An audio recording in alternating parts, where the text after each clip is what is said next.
अपहरण होइथिबा नाबालिग झील को फेराई आनिबाकू दाबी करी थाना सम्मुख में धारणा। अभियोग मुताबक गत 17 तारिख सकाळ समय नाबालिका झील जनक फुल तोड़ाक जाई न फेरबारु परिवार पक्षर बहु खोजाखोजी पर न पाइबारु सही दिन बस्ता थाना अमरदा फांडी में लिखित अभियोग होता। एने बारंबार परिवार लोक और संपर्कीय माने थाना को आसी झील विषय बुझा चेष्टा करथिले मध्य कौनसी संतोषजनक उत्तर पाई पारि बरं निराश हो पड़ते। तेज 14 दिन पर भी उचित न्याय और नाबालिग उद्धार हो तदंत प्रक्रिया को अधिक त्वरान्वित करने बस्ता थाना सामने परिवार वर्ग और संपर्कीय धारणा बसुंट।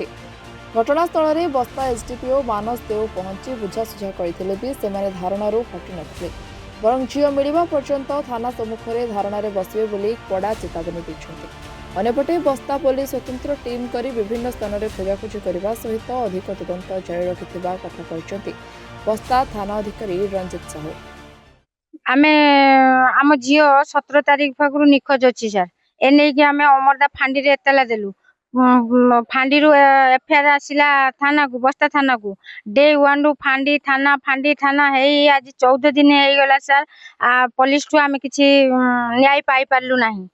आमर नाबालिका झील 15 वर्ष झीर बयस 17 तारिख दिन झील सकाळु निखोज। आमे बहुत खोजाखोजी कलु पाख पड़िशा बस स्टाण्ड चारिआडे खोजाखोजी कलु कई आडे जिते न मिलला आमे आसिकी दिन 12:30 गोटाए फांडी रे एफआईआर देलु।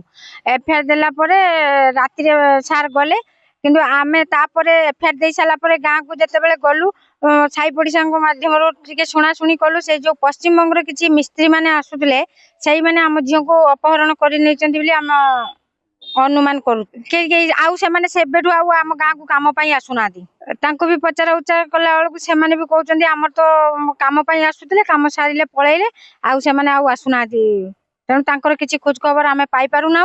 पुलिस को भी ए विषय आम जनइलु जनइला भी पुलिस आज 14 दिन हो गला प्रतिश्रुति दौरान खाली सीडीआर बाहर कौटी अच्छी आम खोजुचु तदंत करुचु धैर्य धरतु ए 2 दिन भितर बाहर काली भितर जना पड़ एमती आमको प्रतिश्रुति दे 14 दिन करदेले।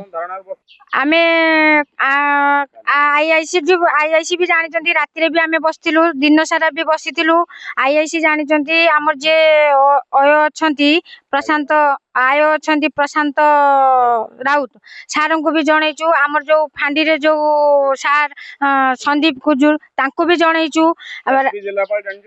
नाई नाई नाई आमे जनइनु आमे जनइना एइथिपाई जे आमको कालीठू सार कहउचंदी आज 3टा सुधा आमे बाहरिबु राति 10टा रे बाहरिबु राति 3टा रे बाहरिबु सकाळ 8:30 रे बाहरिबु सार को भरोसा विश्वास करी कि ना आमे राति सारा रहितलु आमे न्याय चाहूचु आम झील को आमे केमती सुरक्षित भाव में फेरी पाइबु आमे सेही न्याय चाहूचु। जलेश्वरु Ajit Kumar Sahu report reporters today.